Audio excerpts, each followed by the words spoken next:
आचार्य चाणक्य ने कहा था कि जब जब इंसानों के पास सुविधाएं बढ़ेगी, वैसे वैसे वह आलसी होता चला जाएगा। और आप लोग देख ही रहे हैं कि इस समय सुविधाएं इतनी बढ़ गई हैं कि केवल मोबाइल के एक क्लिक पर घर खाना आ जा रहा है। अब तो लोग घर पर बैठे बैठे ही अपने सारे काम ऑनलाइन कर रहे हैं। इसका नतीजा यह हुआ कि आज के लोग हद से ज्यादा आलसी होते जा रहे हैं।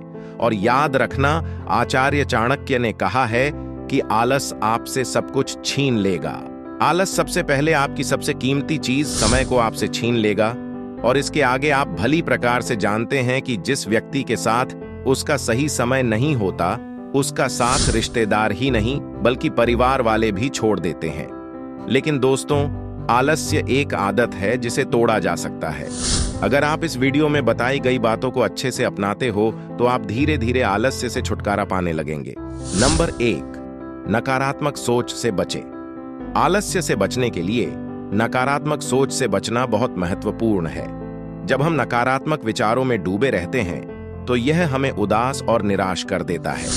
इससे हमारा मनोबल गिर जाता है और हम किसी भी काम को करने के लिए उत्साहित नहीं रहते। इसका नतीजा यह होता है कि हम आलसी हो जाते हैं और हमारे कामों में देरी होती है।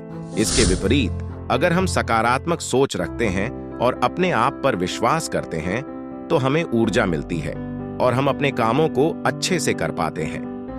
सकारात्मक सोच हमारे मन को हल्का और खुश रखती है, जिससे हम अपने हर काम को पूरे जोश और मेहनत से कर सकते हैं। इसलिए हमेशा सकारात्मक सोचें और अपने आप पर विश्वास रखें ताकि आलस्य आपसे दूर रहे और आप अपने लक्ष्यों को आसानी से प्राप्त कर सकें। नंबर 2, छोटे छोटे बदलाव लाएं। आलस्य से बचने के लिए हमें एकदम से बड़े बदलाव नहीं लाने चाहिए।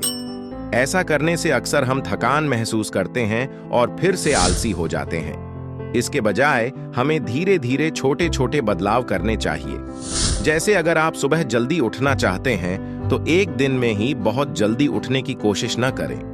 पहले 10 से 15 मिनट पहले उठें, फिर धीरे धीरे इस समय को और आगे बढ़ाएं। इसी तरह किसी भी आदत को बदलने के लिए धैर्य रखना बहुत जरूरी है।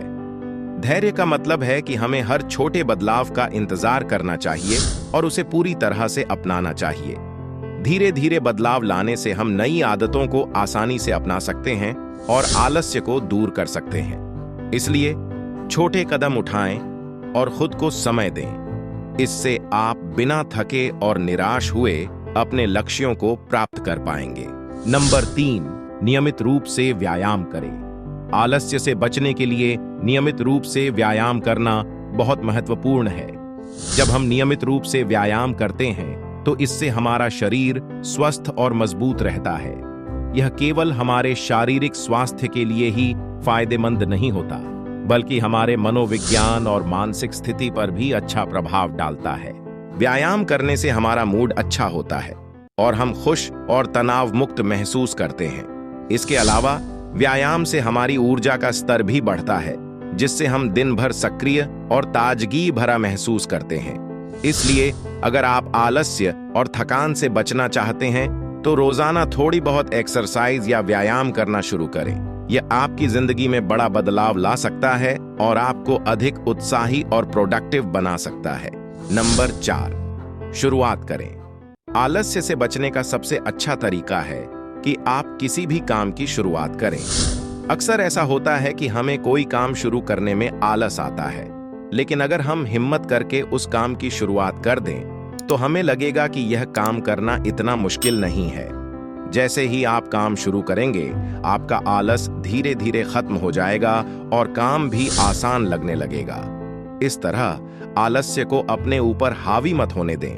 बस काम की शुरुआत करें और धीरे धीरे आपको सब कुछ ठीक होता हुआ दिखाई देगा।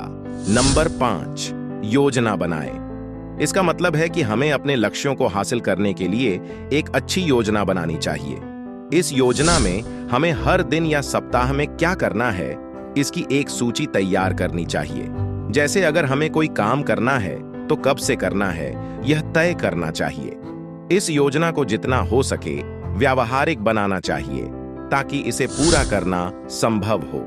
साथ ही इस योजना में हमें अपने पास मौजूद समय और संसाधनों का ध्यान रखना चाहिए ताकि हम इसे अच्छी तरह से लागू कर सकें। अगर हमारी योजना हमारे समय और साधनों के हिसाब से होगी तो हम आसानी से अपने लक्ष्यों को हासिल कर पाएंगे और आलस्य से दूर रहेंगे। नंबर 6, लक्ष्य बनाएं। आलस्य से बचने के लिए हमें पहले अपने जीवन में कुछ लक्ष्य निर्धारित करने चाहिए। इसका मतलब है कि हमें यह सोचना चाहिए कि हम क्या हासिल करना चाहते हैं और इसे स्पष्ट रूप से लिखना चाहिए। जब हमारे पास एक स्पष्ट लक्ष्य होता है तो हमें उस दिशा में काम करने की प्रेरणा मिलती है और हम अपने कार्यों को सही समय पर पूरा करने की कोशिश करते हैं।